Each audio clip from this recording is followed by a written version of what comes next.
All right.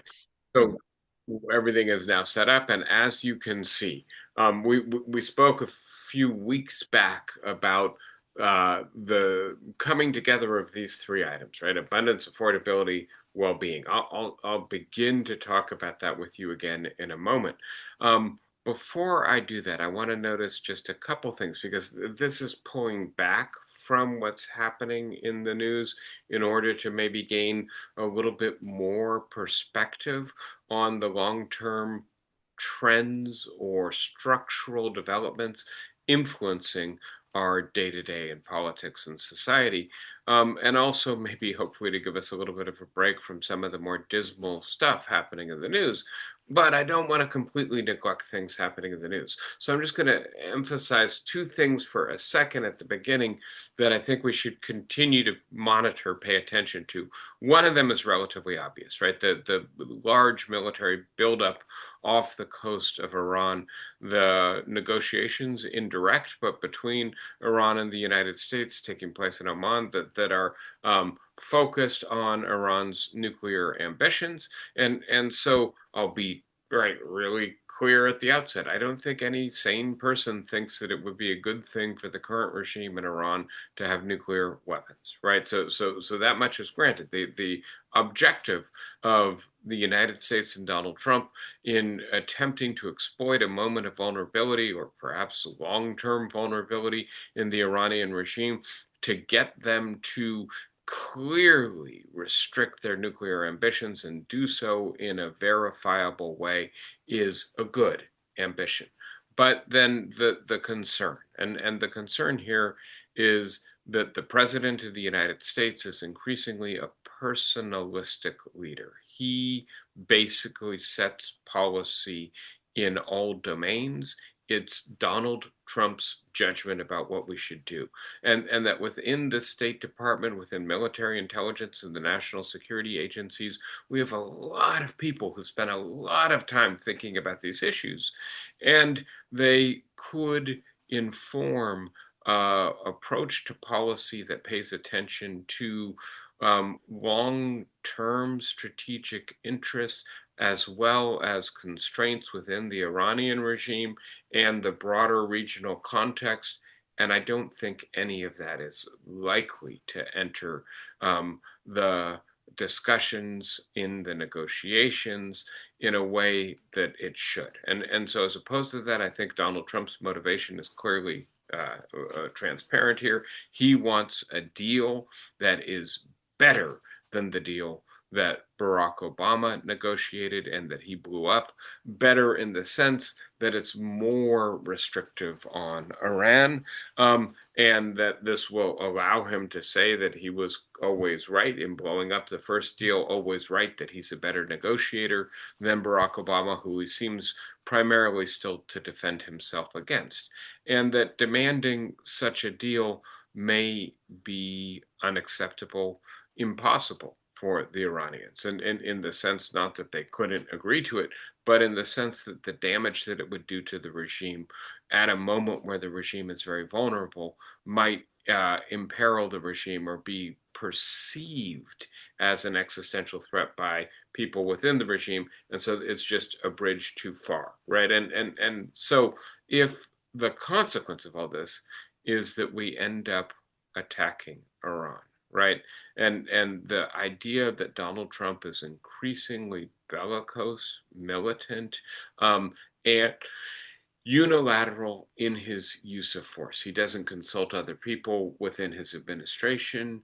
There doesn't appear to be any internal constraint, and he's not really interested in being restrained by our allies, certainly not by international law, and that what the consequences of that attack would be are really hard to predict. And here I think he may be emboldened by the fact that the short, right, single strike that we did on Iran, right, over in 24 hours last summer, or the successful, from a military vantage at least, rendition of the leader of Venezuela, Maduro, have gone off without a hitch, right? The idea that we could do this again And it's not at all clear to me that Iran would not try to retaliate, or to put it differently, that their retaliation wouldn't possibly be more escalatory and destructive than their retaliation last time when they were at war, not just with the US, but also with Israel. That, right, Iran might try to attack American vessels, but also attack Saudi Arabia or the UAE or Israel, and that this could very quickly spiral into a regional conflict. And so I just think, right, although I'm not going to talk about that today, we should be thinking about that and keep an eye on that, because it's such a potentially inflammatory situation. And then relatedly, closely related actually, an issue in the news that transpired last week that I think maybe with everything else going on we didn't pay enough attention to, and that is the fact that the last major arms control treaty restricting the development of nuclear weapons and providing a modicum of transparency and accountability between Russia and the United States, the START treaty, expired, right? And with very little fanfare, with very little appetite on the part of either Donald Trump or Vladimir Putin to continue the treaty, or to do anything to extend or revive or renew. And I'll just point out, if I understand this correctly, I'm not fully up to speed on it, but I believe China was in certain respects also abiding by the terms of the treaty, not because it was a party to the treaty, but as a kind of gesture of goodwill. And so we now enter an era in which there are no active arms control treaties between the world's major nuclear powers. There's only the underlying framework of the Non-Proliferation Treaty, which doesn't really restrict us. And it's not just that, it's also the case that China, Russia, Europe, and the United States are all simultaneously pursuing major nuclear modernization programs, and in ways that potentially signal a new arms race. And then I add one more factor. As a student of the history of the Cold War, you look at how close we came to launching nuclear weapons in a way that could have potentially annihilated the planet. Um, that there were probably 10 separate occasions that the people who now have access to the old Soviet and the American military archives have been scouring for, and appear to have identified 10 occasions on which there was a better than 99% chance we were going to end up in nuclear war, right? And on most of those occasions, I believe 9 out of 10, it is actually the case that the person who was tasked with launching the missiles when a certain scenario came to pass refused to launch the weapons, right? Disobeyed orders, disobeyed routine, possibly faced court martial or prosecution, but nevertheless did so, right? And that, but for these individuals essentially saying, well, the radar seems to show incoming missiles, but I want to be absolutely certain of that before I retaliate, right? And lo and behold, it's geese, or it's commercial flights, or it's a test launch of a missile, not an actual attack. And then to add, right? That's the past, right? And again, right, the historians who study this think that it's less than a 1% chance that we avoided nuclear war. We threaded the needle, right? And got very lucky. And that despite the fact, right, that we had these efforts in place to try to minimize the risk, I think in a sense we're losing track of just how destructive these weapons are, just what the risk is, at a moment when the risk is escalating significantly, not only because of the signs of a new arms race, but also because of the increased employment of artificial intelligence, machine learning, automation, and weaponry, right? And so if, right, those 10 scenarios, it was 9 of them that I've mentioned, there had been no human in the loop, right? No person to say, well, I know I'm supposed to do something that might cause Armageddon, but precisely for that reason, I'm going to hold off. I'm going to try to get a little bit more information.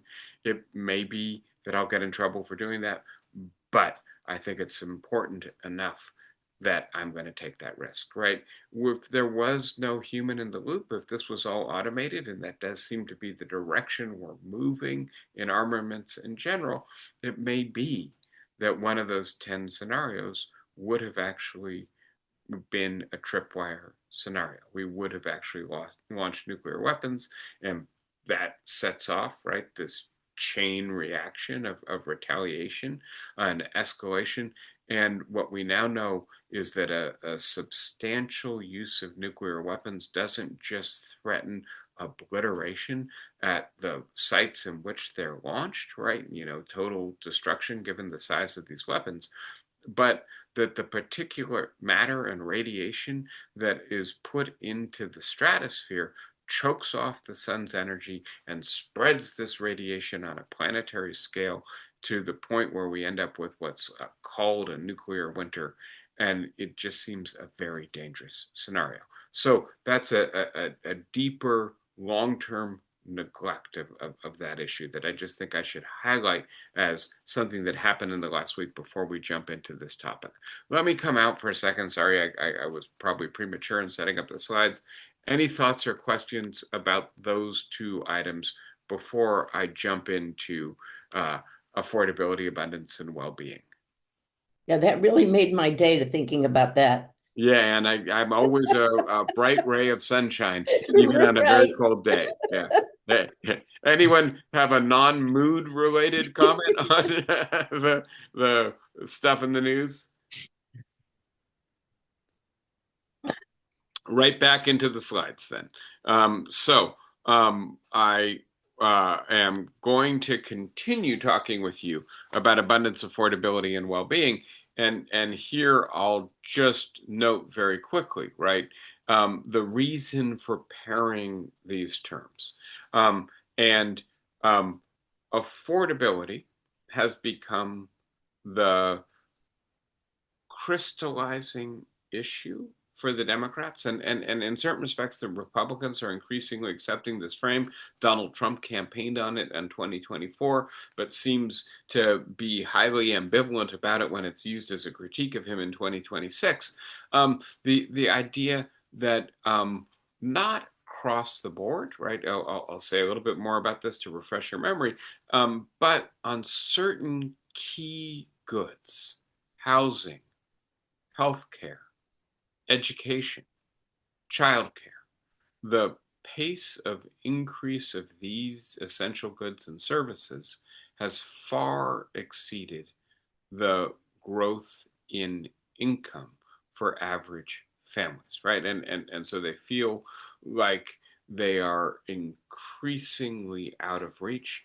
And I believe that is in the first instance what the affordability crisis refers to. You add to that, right, that we suffered our first bout of sustained inflation in many years during the last couple of years of the Biden administration, that although it has dampened, it's not completely under control. And by the way, even right with inflation now increasing 2.5%, 3% instead of 7 or 8% a year, the consequence of the inflation from a couple years back still holds for today. Our prices are still right, maybe 10% higher than they were before the COVID period for other goods, not right for housing, healthcare, education, childcare, but for almost everything.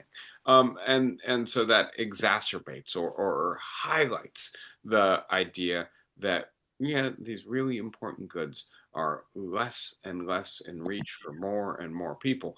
Affordability is what we should be talking about. And then you add to that, right, that the Trump administration came in convinced that it had new solutions that it was going to employ aggressively. It was going to use tariffs to bring back manufacturing jobs, which are better jobs than the jobs we have right now. It was going to use deportation in order to increase opportunities for native born people, especially white working class men. And it was going to use deregulation to get the government out of the way. It was going to undo the transition to sustainable energy sources, to create new jobs in coal and other mining industries for, right, the same people it's targeting for employment, the less well educated, the native born, standardly speaking, European or white Americans. And that has failed, right? I think there's very little doubt at this point. It's still only a year into these policies, and who knows, maybe something will be different a year or two from now, based Yeah. on my understanding of the economics of tariffs, deportations, deregulation, uh, increasing right fossil fuel production. None of this is going to long term solve our problems, and in the short term, it has in fact worsened our problems and is likely to continue to do so. So, if the Democrats can come up with a better policy agenda than the right wing populist agenda of Donald Trump to really speak to these issues, it creates a big opening for them. And that's where the abundance agenda comes in. As you know, this is an agenda being promoted rather aggressively by Ezra Klein and Derek Thompson, and that is increasingly attractive to a large number of politicians. And it appears that Zoran Mamdani's focus on these issues helped to catapult him to the front of the pack in the New York City mayoral race, that Gavin Newsom is increasingly focused on this and passing legislation in order to streamline housing construction in the United States, I'm sorry, in California, right, as a right platform from which to then run for the presidency. And so I think, I think I told you, we had Ezra Klein to campus last week, and I had a chance to discuss the book with him.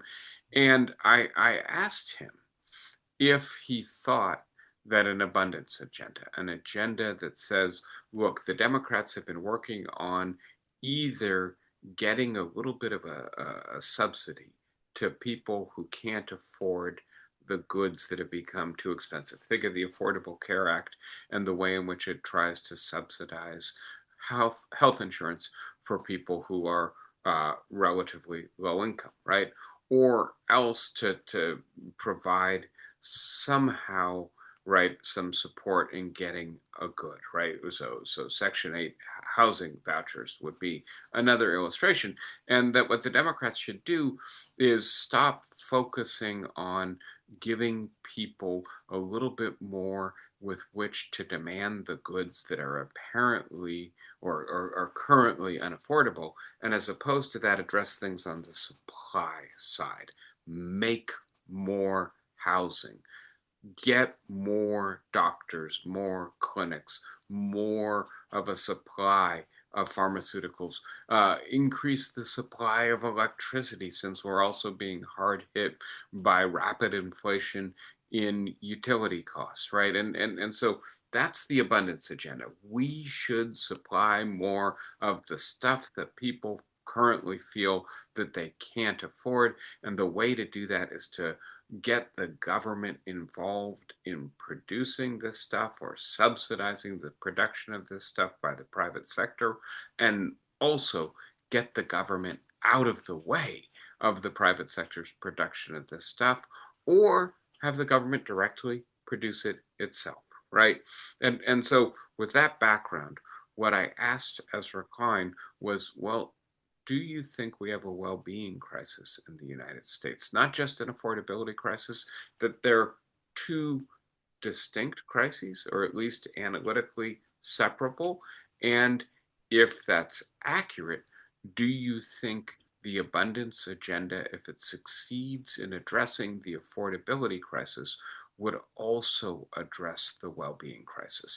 That was my question. I expected him to say yes, and here's why, and I would better understand his argument.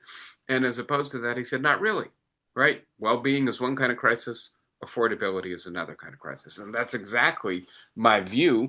And so I was ascribing to him a confusion or a conflation. Fix the affordability crisis with abundance will fix the well-being crisis. And he said, no, that's not what I'm saying. What I'm saying is what the Democrats lack right now is a plausible, popular policy alternative to Donald Trump's populism. Give them the abundance agenda, and they can regain some of the support they have lost over the last 30 years from the white working class. And it might only be 2 or 3% of people who would shift over to the Democrats, but that might be enough to win the next couple of elections. And by the way, given that we have an administration that appears to be enacting incredibly rapidly the autocrats' playbook to be establishing the infrastructure for a police state in the way that we talked about last week, um, boy, you know, keeping that party out of power, or at least restraining it, restoring checks and balances, that's all I'm after. And so um, I stand corrected, right, about my misinterpretation of Klein's view. I will say this very quickly. I think actually the book is a little bit more ambivalent than Ezra Klein was in person, and I'll get into that in a little while.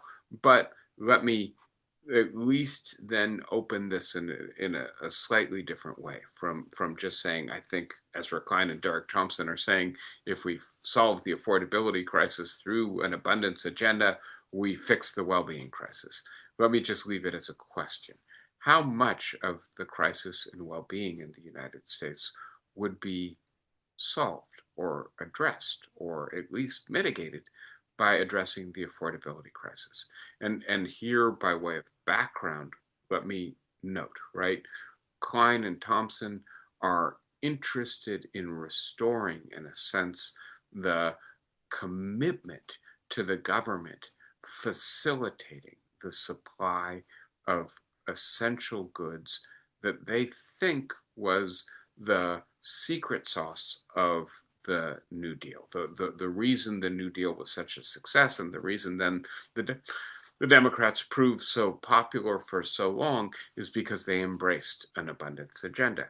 And here, let me just then open the question by saying, look, when FDR and the Democrats and then a series of presidents, I think, you include Truman and Eisenhower and Johnson, all of them embraced this agenda. They were doing so in the aftermath of the Great Depression. They were doing so in the aftermath of World War II. They were doing so in the broader context of an economy that until quite recently had been primarily an agrarian economy and then a rapidly industrializing economy in which many Americans were crowding into tenements and cities, in which, right, the quality of work was quite abysmal, in which, frankly, we weren't yet a consumer economy, right? Henry Ford has yet to really start the right economics of mass consumption, and so an abundance agenda in an atmosphere not just of affordability problems but of genuine scarcity problems creates a sense of genuine progress, of uplift, of satisfaction. Things are getting better in ways that, frankly, no other human beings could have imagined prior to the 20th century, right? The idea that everyone should have a TV, a car, a home that they own, their own radio, fresh fruit and vegetables year round, right? That there's a kind of cornucopia aspect to the way in which the economy was transformed. But I don't think we've gone all the way back to the Depression levels of scarcity, right? We're mainly not living in tenements. And to be as clear as possible, right? Part of what we see in the ICE raid on the Chicago housing complex where the apartment building where they come in with helicopters and rappel, yes, there are still people living in tenements and living in squalid conditions in the United States, but it's not nearly as widespread or normal as it used to be, right? For the most part, the question is not, right, do we really need to overcome scarcity? The question I want to suggest is much more one of standing or status or relationality, relative deprivation. My parents just assumed that when you got your first job, you saved, and pretty soon you'd be able to buy a home. That doesn't work for me anymore. And yes, the home is a valuable economic asset, a forced savings plan. There are tax advantages to own it, and hopefully it appreciates over time. And so it becomes really important to my long term financial viability. But it is also a marker of standing in the society. I am securely middle class. I've made it. And I think, right, when we start to think about the well being crisis, we have to look at it in a less narrowly economic and a more broadly um, satisfaction with one's place in this society and with the kind of society that we have in the 21st century. And so having said that, let me say one more thing. I agree with Ezra Klein that this is a moment of peril for our democracy, that we have a threat from within which is moving really fast, doing really destructive things, and frankly, if it is not impeded, I don't know how far it will go and how much danger we're in, but this is an alarm bell kind of situation, right? We need to rise to the challenge of preserving democracy and then hopefully eventually improving, repairing democracy. But having said that, the question I have is, can you do that through abundance alone? Or is it not the case that, well, abundance might get the Democrats 2 or 3 more percentage points in 2026 and 2028, and that might be enough to swing those elections generally in the direction of this party, but it's not going to be enough to produce the realignment that Franklin Delano Roosevelt produced in the 1930s, in which the Democrats became the party that essentially had a reliable majority in both houses of Congress, the presidency most of the time, and could legislate for 75 years to really put its imprint on our society. And on the other hand, right, if it doesn't, right, create a long term realignment in the direction of the party that wants to continue to improve and maintain democracy, does it not create a perpetual opening for the Republican Party, which is now increasingly the MAGA party, the Make America Great Again party? And I think we should be paying attention to who is vying for the leadership of this movement once Donald Trump resigns his mantle, right? And I think it's clear Donald Trump will not lead the Republican Party in 2028. He will be too old. He will be constitutionally constrained. We don't even know if he'll be alive.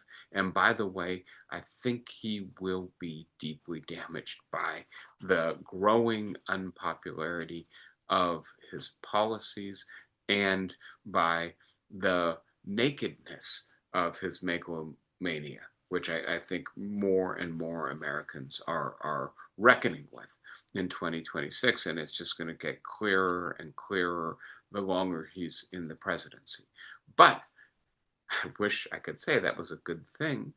I'm not convinced that it is. We look at who is vying to succeed Donald Trump, and I think we see that there's a dynamic to be yet more radical, right? Yet more autocratic, yet more anti-immigrant, yet more ruthless and opposed to the rule of law as a liberal elite conceit and not as an intrinsically valuable institution for all people.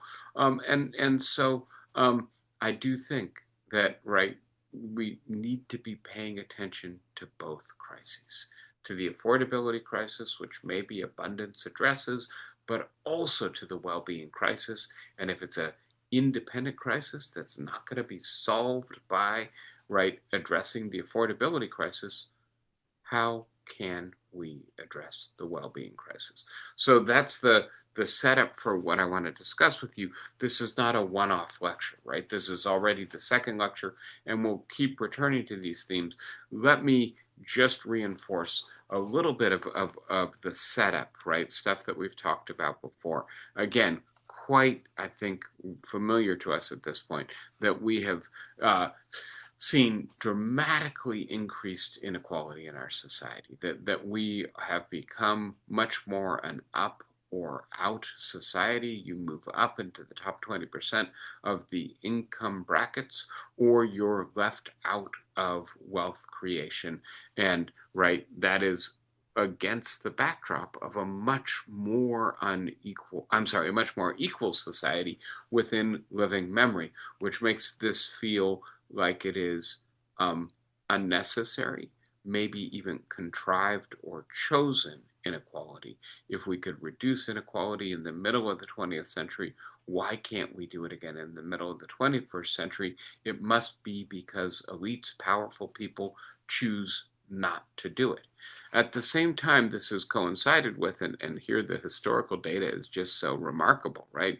The first almost 200 years of this society was a period of basic price stability, very little or no inflation, except in little bursts that very quickly often were corrected.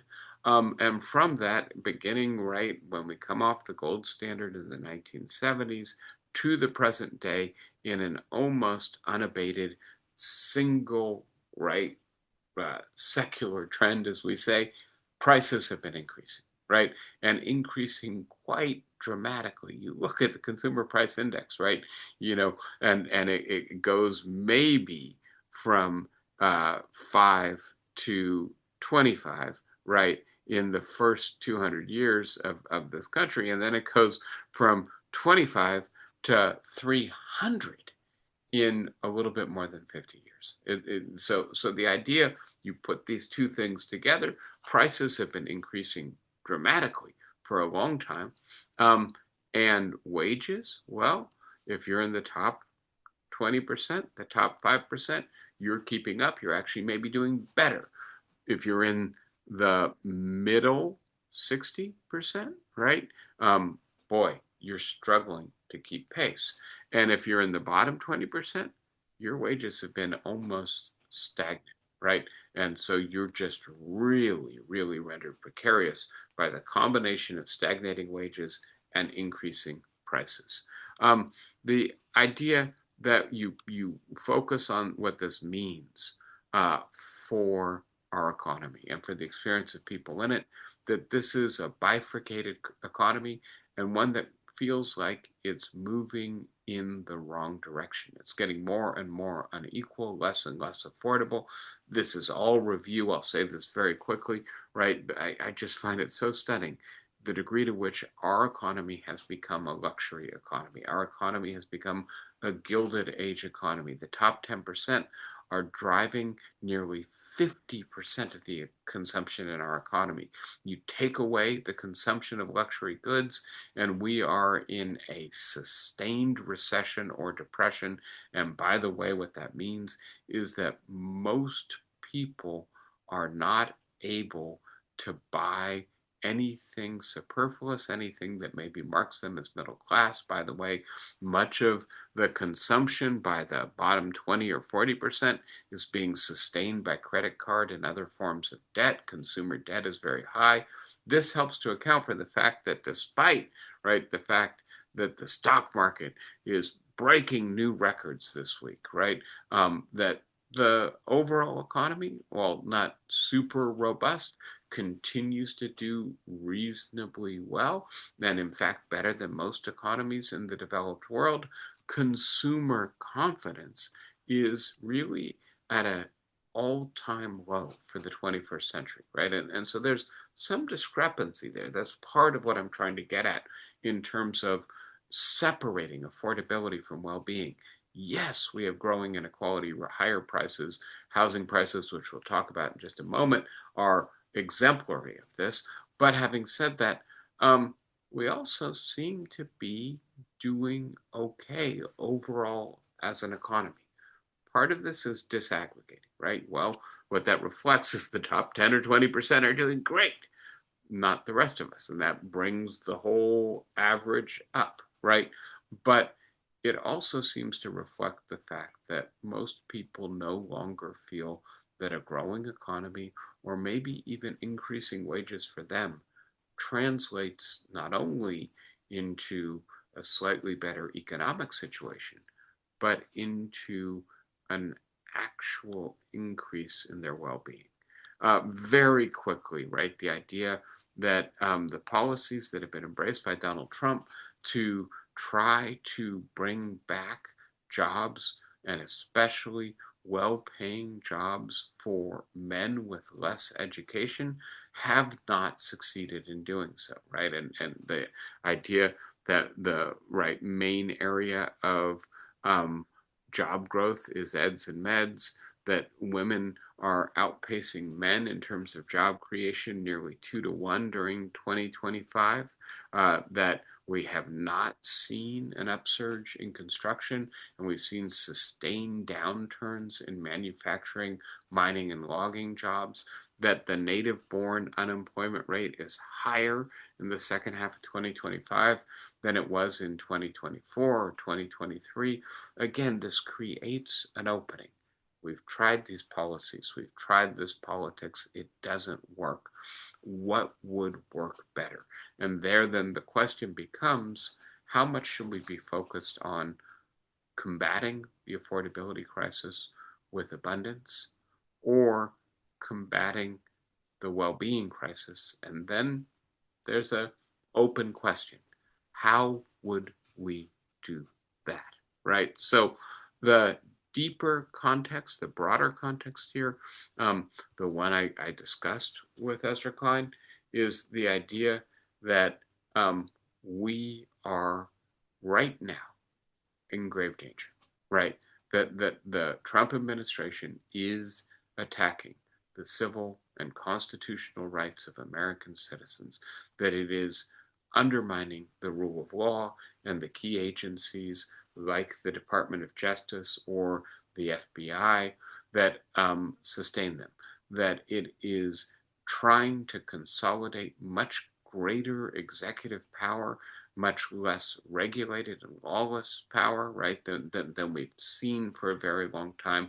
For instance, with the assertion of the right for Homeland Security to issue administrative warrants, that is to bypass the judiciary in getting permission to enter people's homes. We spoke about this together last week, the idea that this administration is creating the infrastructure, both physical and in terms of personnel, but also legal, to create a police state in the United States. I think we have to be clear-eyed about that, right? And so the idea, I think this is quite interesting, a way of thinking about how rapidly democratic backsliding occurs. It's a little bit complicated. I'll speak about it just for a moment. This is a diagram that the Financial Times created, and they assembled a team of political scientists and policy experts to create objective metrics for democratic backsliding. And they looked at 10 domains very quickly. This includes the use of state force against civilians, political prosecution, the independence of the judiciary and civil society, among other things, right? And the idea that when you take these 10 factors together. I've actually got all 10 of them listed down here.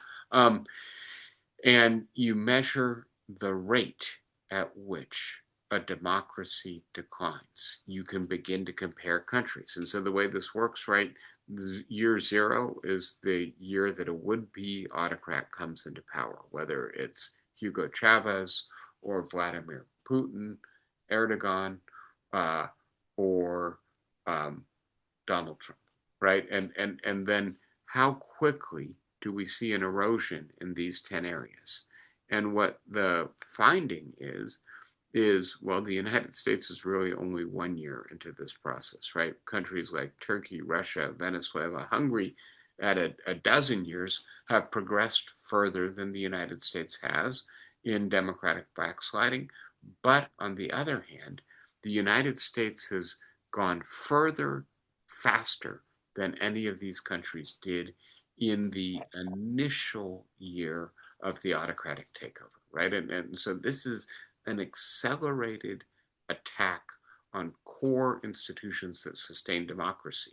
And then I want to add, by the way, this is eroding some of Donald Trump's popularity. There are a lot of people who seem to be saying to themselves, the way I've put it with you before, is look, we voted for this man because we wanted the price of groceries to come down. We wanted wages to go up and prices to go down, and we thought he was better than Kamala Harris to do that. We didn't vote for this man to occupy the city of Minneapolis and execute citizens on the street there for engaging in peaceful and constitutional protests. That's not the bargain, right? And so Donald Trump is losing some support. But please note, 26% of Americans still strongly support Donald Trump. At least a third of Americans seem to be untroubled by these policies. And that raises a question. How do we make sense if 1 in 3 of our fellow citizens continues to support this administration? Does that mean that they are in favor of a president who is dismantling democracy from within rapidly? And I'm sorry to say, I think the answer is probably yes. They might not describe it in that way, but I think what they would say is something along the lines of, look, those institutions haven't worked for us for a very long time. They seem to be captured by elites who don't pay any attention to our interests, our needs, our standing in this society. And by the way, in the 21st century, these 18th century institutions appear a little quaint, a little precious. You hear a lot of, right on the right, this accusation of pearl clutching, right? Oh goodness, they violated a right. And in a sense, they're saying we can't afford those constitutional niceties.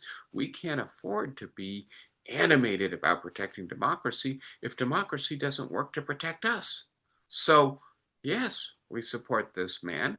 He may be coarse and crass and corrupt, but at least he's tearing down this broken system that no longer works for us, and that will let us hope, put a new system in place that actually does work. And by the way, the reason he's tearing it down is because he gets us, because he feels our pain, because he feels our anger and our outrage. And so, yes, sorry, we continue to support him. So let me now look a little bit more detail of public opinion. And the diagrams I'm going to share with you are a little bit tricky to make out. I'll do my best to make sense of them. I want to start right with this big diagram on the right. And this is the Varieties of Democracy Institute, right? VDEM, as it's sometimes called. They've put together what I think is a very useful way of thinking about the relationship between two variables. That is support for democracy and support for autocracy. And you might think there would be a sliding scale between them. It turns out it's a little bit more complicated. for than that, right?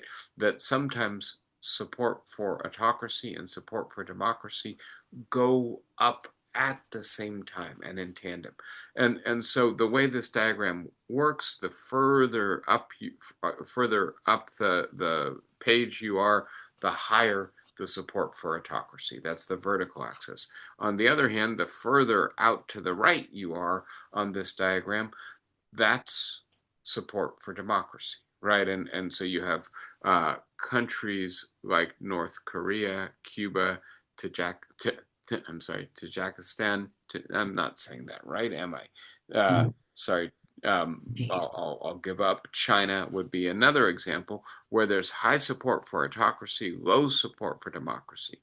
And then you have some other countries, Taiwan, Greece, Ghana, interestingly, India, interesting, Colombia, and, to a lesser degree, but Germany, Italy, Canada, the United Kingdom, where there's relatively high support for democracy and relatively low support for autocracy.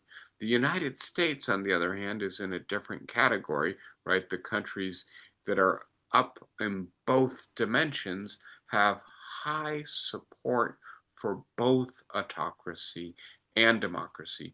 And relative to the developed democracies in the world, the United States really appears to be extreme in this regard. And so then when we look at this, not just in 2025, but that's the period that this diagram studies, when we look at it a little bit more dynamically.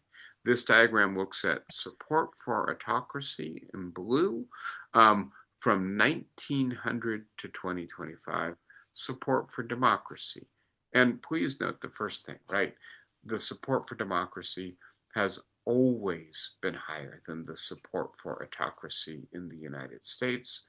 And in particular, right, the support for autocracy was pretty stably low from 1900 to 2015.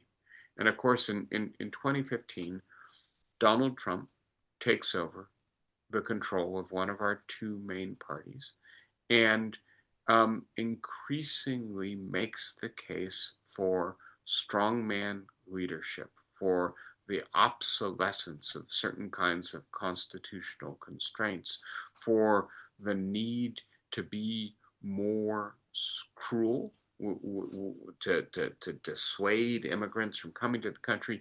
He starts promoting an autocratic agenda, and as is often the case, the members of the party follow the leader of the party, right? And so support for autocracy has gone up quite dramatically. And please note, right, it goes up, it comes down, it's probably going back up again, right? It goes down after the invasion of the Capitol in 2021 and with Joe Biden assuming the leadership. That's one story, right? So we are in a period of increased support for autocracy in the United States.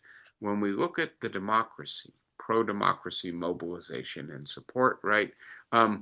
Please note, right? It's always been relatively high. It really peaked during the height of the Cold War when we really defined ourselves against our primary rival in terms of being a democracy opposed to an authoritarian communist society. And then, by the way, as the Cold War ended, it came back down closer to the historical norm, and then it went up, right? And it's gone up dramatically. In part, I want to suggest precisely because the support for autocracy has gone up as well, right? So the idea that when democracy feels safe, stable, well institutionalized, you become somewhat complacent about it, right? You say, well, this is the system of government we have. It works well enough for us, and so I'm going to take it for granted. Having said that, right, when support for autocracy goes up, when one of your two main parties seems to turn against the institutional structure that you've taken for granted, you begin maybe to say, wait a sec, I can't take it for granted anymore, and I better start supporting it. I better start articulating its values. And so this is what is happening in the United States. in the last decade or so, the era of Donald Trump's dominance of our politics.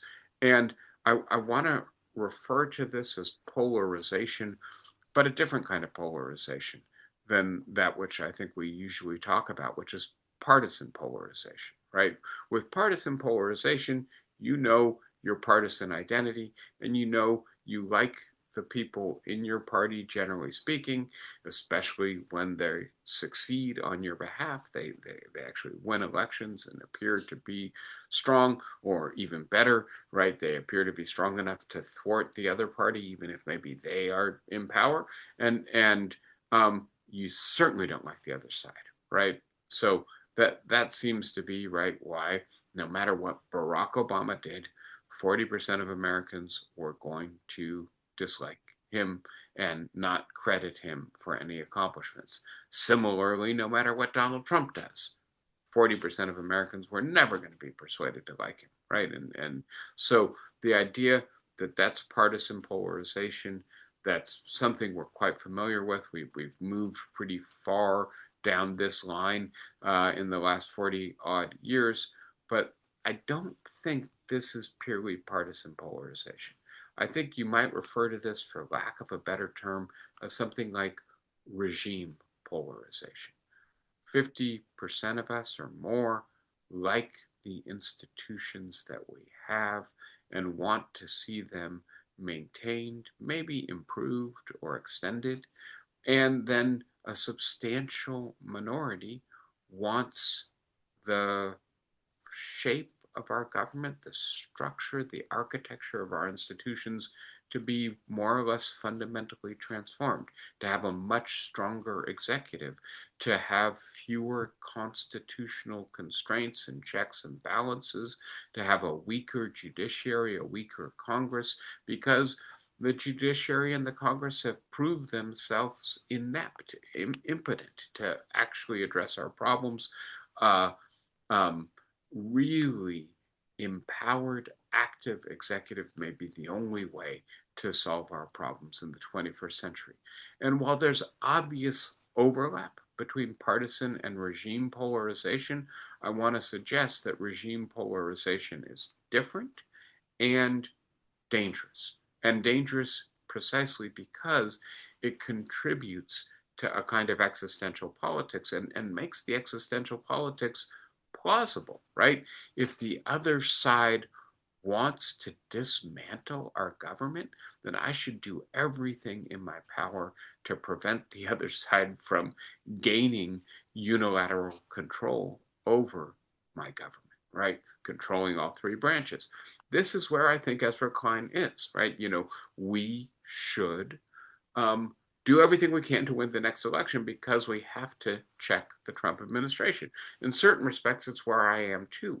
But I want to note that if my diagnosis is right, that people are flirting with a fundamentally different philosophy of government, more autocratic than democratic, more um, attracted to strongman leadership than dispersed power, with the legislature being the main place we go to make law and policy. That is because we have a deeper crisis of well being and not just an affordability crisis. And therefore, addressing the affordability crisis might be a short term band aid to prevent us from immediately succumbing to Donald Trump's autocratic power grab, but it's not going to be a long term solution to the problem of regime polarization, of a growing constituency for autocracy. And frankly, history seems to teach us if you don't address the long term demand for autocracy, it tends to grow and become more radical over time. So that's the framing, the reason I want to talk about these issues with you. One more thing just to note from the kind of data that I'm looking at here, and that is, though the United States has a president right now and a cabinet that is trying to, in many ways, transform the balance of power within the federal government and expand executive power to make it more autocratic, although there is right control both houses of Congress by the same party, and so he's not being impeded by Congress. And there's a lot of sympathy for this on the Supreme Court, apparently, and so the court is actually removing some of the legal constraints on the administration. It is still the case that the United States, when you look at democracy as a spectrum, when you look at democracy as not just black and white, you're autocratic, you're democratic, but how strong are your institutions? The United States is not at the top of the list, right? Netherlands, New Zealand, Norway, but certainly not at the bottom of the list, not where Afghanistan or Myanmar are, and frankly, closer to the top of the list than the bottom of the list. Our institutions are still reasonably intact. They're under strain, right? The pace of the attack is very rapid, but that doesn't mean that this is succeeding. And so I want us to acknowledge that we have perhaps some opportunity over the next 3 years to figure out how to use our institutions, which are old and stressed, but still mainly functional, to address not only the affordability crisis. That would be a big win, but to address the deeper crisis of confidence in our institutions. Very quickly, just to round out the picture here on withdrawal of confidence from democracy to set things up for the next time we come together to discuss these issues, right? How important is it to live in a democracy?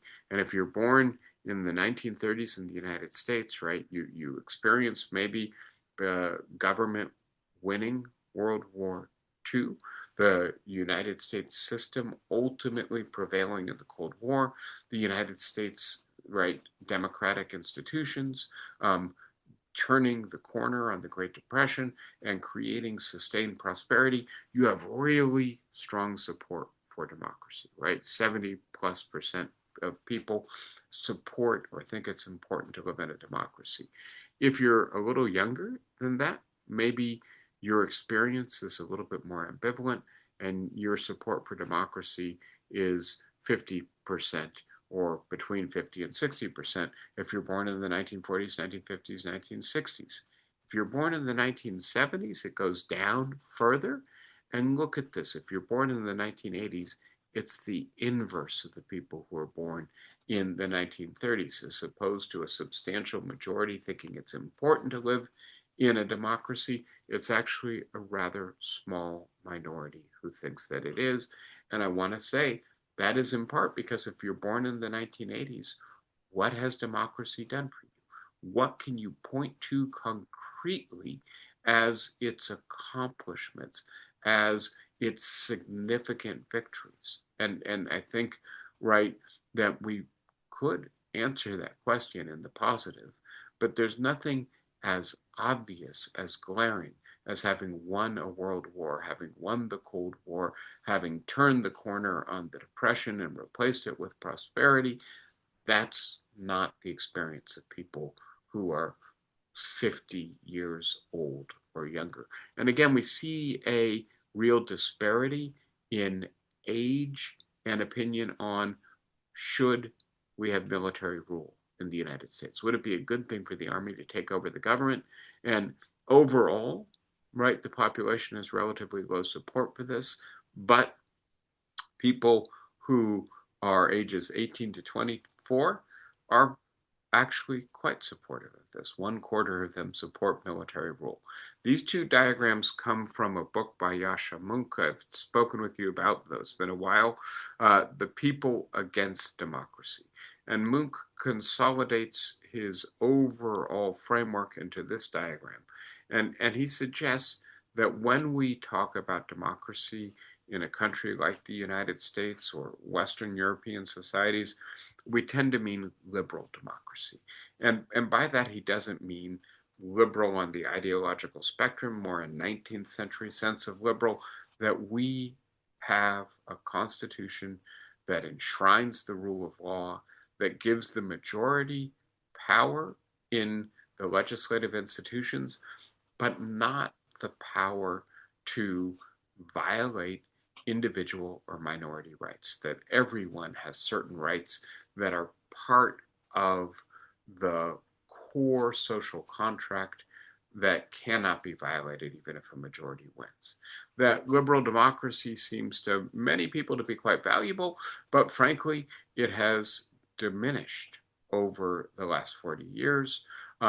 And been replaced in many countries with what he calls undemocratic liberalism. He thinks especially of the European Union as illustrating this, but I think we could also talk about the United States as well. And in certain important ways, Bill Clinton, George W. Bush, Barack Obama all got elected democratically and then did things that were more liberal than maybe their constituents wanted them to do.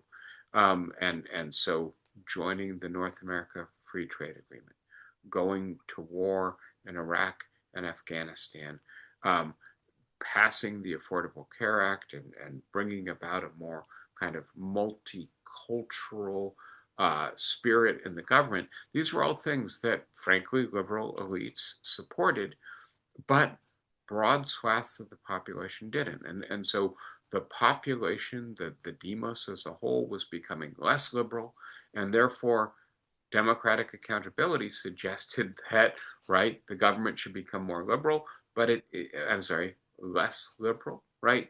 It didn't. And the result is, right, that there's been a backlash. And this is the idea of illiberal democracy. We now get strongmen leaders who are elected democratically, maybe ultimately their parties are kicked out of office democratically as well. Democracy still kind of works, but while the strongman is in power, they do not respect the liberal rights of individuals and minorities, and that sometimes illiberal democracy descends into dictatorship. And the idea that we're in a changed world, I know the views of the people in the room, right? We like liberal democracy, we dislike illiberal democracy, and right, it's pretty clear to us why we should value liberal democracy over illiberal democracy.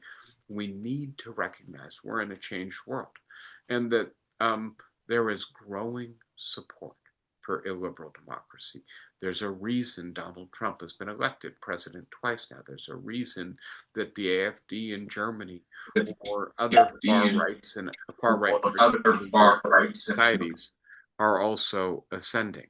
And so that's where I want to leave off today, right? The sense that the project of defending democracy has to get the diagnosis of the problem right. If you go to the doctor's office, you're sure you've got an infection. We got to figure out what kind of infection it is in order to figure out how to treat it. Or maybe it's not actually an infection. Maybe it's something else. Maybe you got a broken bone, a hairline fracture. That's causing your pain. Antibiotics aren't going to do you any good, right? If it's not just affordability, if there's a deeper sense that something is amiss in our society, we got to figure out what it is and how we can address it if we don't want to continue to move from liberal democracy to illiberal democracy in the United States in the 21st century. That's where I'll stop for today. I know a lot going on. Ruth, I can see you got your hand up. You go ahead. 2 points. One, this awful video that shows the Obamas as apes. It's the first time that so many Republicans have actually attacked the administration. And maybe this kind of emotional reaction to something that I think most people see as horrible will start some kind of larger reaction against Trump. And the second point is I just watched a video of a lecture by Barbara Walter, who is a political scientist in San Diego, was shown at another Human Good Community. And her specialty is civil wars, and she was mostly looking at other countries, but now she's looking at the US. And she makes a big point that the fear that America is becoming a white minority population is really pushing this big backlash and is really, particularly among white males, but among whites in general, is really a major factor in, you know, what we're seeing right now. Yeah, thank you, Ruth. And I'll just note very quickly, there's a little tension between those two observations, right? And so let me give a slightly different interpretation of all of the backlash against Trump's apparent posting of a grotesquely racist video, right? And the idea that maybe what's going on here is that the Republicans in Congress, especially in the Senate, just don't want to be so tightly coupled to Donald Trump as they enter the 2026 election season. And so it's not that this is particularly, awful for Donald Trump. I would suggest, that the killing of citizens in Minneapolis, or right, the adoption of a policy that suggests that you no longer need judicial warrants to forcibly enter people's homes. Those are actually the things we should be more outraged about than this posting of this video, but that the climate is shifting such that Republicans feel more freedom to criticize the president and actually see an advantage in doing it. And so I'm not sure that video was the bridge too far or the straw that broke the camel's back, so much as that just the power domain terrain has shifted a little bit. On the second question, I am familiar with Barbara Walter as opposed to Barbara Walters, right? Mhm. It's important to recognize that Barbara Walters, by the way, who graduated from Sarah Lawrence College and whose building I hosted the Ezra Klein event in with my colleagues. The idea that yes, one of the big fears here is that we're becoming a society not only in which the majority will no longer be European or white, but in which the privilege that attaches to being a white American is no longer as valuable as it has been up until this moment. We've had a black president. We almost had a biracial black female president. She was vice president, right? We had sustained protest against white police violence against African Americans, right? There's a sense in which, right, the privilege of citizenship, which was for much of our history an exclusively white good, right? The privilege of being in the majority is apparently not as valuable as it was 50 years ago. And a lot of people are upset about that. You add to that, right, by the way, being a man, right, in a context where Christianity and traditional values support patriarchy within the family, within the economy, within society, that too seems to be in jeopardy. There is a lot of, I'll just call it status anxiety at this moment. And yes, that is, I think, part of what I want to talk with you about, that there are deeper sources than simply there's an affordability crisis. By the way, I do think it might be easier to tolerate surrendering white privilege and patriarchy if people were more economically secure. So it's a little hard to pull this stuff apart. But yes, thank you, Ruth. This is exactly the kind of stuff I want to bring into our discussion as we go forward under this rubric. Sandy, go ahead. You learn a lot by talking with Lyft drivers. Yes. We were with a Lyft driver who's from Algeria, and he has three children. They go to good public schools. He lives in a pretty decent neighborhood, but he's going to go back to Algeria because he can't spend enough time with his children. He works too hard. Life is too difficult. So I thought that was pretty telling. Yeah, so interesting. And I'm going to say two things in response to that. One of them is to introduce the concept of time poverty, right? And so the idea that you don't just care about how much income you have or how much wealth you have and how much it can purchase, but you also care about certain non-material goods, and that we should bring that into the conversation as well. And so if you can make enough to actually maybe buy a modest starter home, but it's 2 hours from where your job is, right? So you're commuting 4 hours a day, that's a hell of a trade-off, right? And it means that you don't have time to spend with your children. You don't have time to get enough sleep or to spend with your loved ones or to engage in any kind of hobby or project other than going to work, getting home, and getting some sleep, right? And then let me add one more thing, because you brought in Lyft drivers, right? And so I've been doing this kind of informal survey myself. I don't use them all the time, but Uber and Lyft drivers. And I've been thinking about it in light of a book published by David Graeber maybe a decade ago, and one that remains quite popular with 20 somethings, with my students, among others. The title of the book, excuse my vulgarity, but it is the title, Bullshit Jobs, right? And the definition of a bullshit job that Graeber introduces is one where you don't see any real purpose or value in the job. It doesn't seem to be meaningful work, right? We used to refer to this as paper pushing. I don't know if you've seen um, this HBO series. What I'm blanking on the name of it, but where you go to work and they erase your memory and you have a different personality. You anybody have the title of that off the top of their head? It's bothering me that I can't think of it, but and in that, right, workplace, they're moving numbers around screens and they don't have any idea what it represents, right? And David, were you going to give me the name? David, were you going to give me the name? Severance. Severance. Thank you. Apple Thank TV. you. Yes. Yeah. Amazon, not HBO. Okay. And so the idea in particular that not only do you not have any agency in work, you're just told what to do.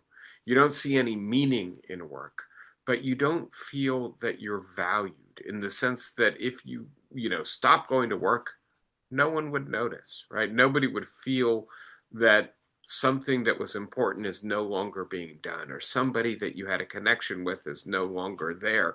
And the idea that actually being a Lyft or Uber driver it's widely reported has higher worker satisfaction than many other jobs in the country, because you actually get to see the people you're helping. They actually, right, express their appreciation. They give you a 5-star rating. They give you a little tip, or they just say thank you.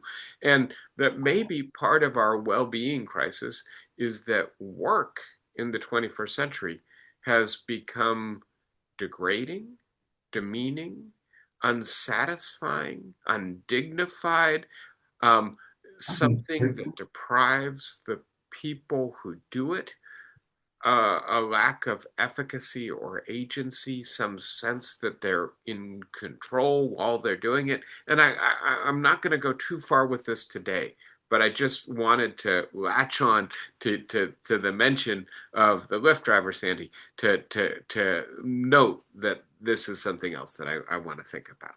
Hannah, you've got your hand up. Go ahead. No, just so why are we embracing AI so much? Who's the we, Hannah? I mean, there are companies that believe that they will make billions or trillions of dollars if they can win the AI race. However, And is the money buying you that time, that happiness? give me 1 second. My computer's about to crash. I have to plug in here. I meant to do that a moment ago and I forgot. Is the money buying you that happiness? Well, I'm not one of those people, but right, you can ask But I mean, those. anyway, I mean, we were just talking Yeah. about, yes, the relative value of your work and whatever. If you're going to So let wage me. Oh, the so people, um, is that, does that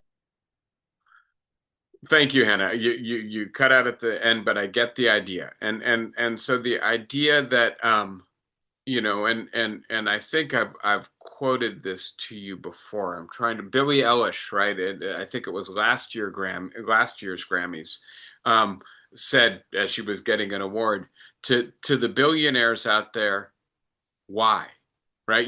Why do you need $1 billion, right? Why do you need $100 billion or $1 trillion, right? And at some point, I think that this gets at something deep about our economy, that especially at the upper ends of the economy, wealth, income, consumption have become much more about status competition than they are about the actual well-being. I don't know what the threshold is, but there seems like there's a threshold at which more money probably doesn't bring more satisfaction, right? It brings maybe more power and more status, but then it's a different game that we're playing. And we should recognize that maybe too many of us are prioritizing power and status over well-being. And by the way, dragging everybody else's well-being down as a result. Yeah, you guys are helping to tease out some of the stuff we're going to talk at much greater length about. Flossie, I'm going to give you the last comment or question today. Usually you're the first. Hit the unmute button, Flossie. Not there yet. Flossie, you got to unmute. You got to hold that space bar down, okay? No, Flossie, I'm not hearing you. Flossie, are you hearing me? No. Anybody close by? Okay. When you see Flossie, please let her know that I want to hear what she had to say. Flossie, can you hear me now? I cannot hear you. We cannot hear you. So I think we're going to have to try to solve this for next week. And I'm going to ask you to try to remember what it is you wanted to say this week so we get to hear your insights. We always enjoy them. They're always relevant, but we can't hear you right now. Sorry. All right, everyone. I don't like ending on that note, but we got to end somewhere. It was good being with you. It was even better being with you in person last week. Hopefully that won't be too long, but I hope this is a good, interesting exercise, a way of maybe both getting a little bit of deeper understanding about what's driving our politics, but also a little bit of a break from the dismal stuff that seems to be perpetually in the news cycle. Flossie, did you do it? Try talking now. Okay, Marjorie Taylor Greene is going to run for president in 2028, and she has a following. A bunch of people are begging her to represent them. Marjorie Taylor Greene has a following where people are begging her to represent them. How kooky can we get? And I don't know if you've heard some of what Marjorie Taylor Greene is saying these days, but she's saying MAGA was a lie. MAGA is a lie, right? It's very interesting. And I have to admit, I'm not following what she proposes as an alternative to Donald Trump's MAGA. I'm not sanguine about the idea that it's better as opposed to Where did this. I hear that? In Pardon? the New Yorker. Say it again, Flossie. Where did I hear that? In the New Yorker in January. I, Interesting. yes, I'll, I I'll, think the I'll look for that. January 18. Yeah. Well, A whole article on her. I'll take a peek. I'll take a peek. Take a peek. Yes. It's Oh, disturbing. yes. Yes. As bad as it is, it could get worse. There's an upbeat note to leave on. Barbara's grabbing her head. Sorry. Be well, everyone. And by the way, we will keep doing this and having some fun, but also making some sense together is Thank important. you. Thanks, everybody. See you next week. Take care. Thank Bye-bye. you. Thank you. Bye, guys.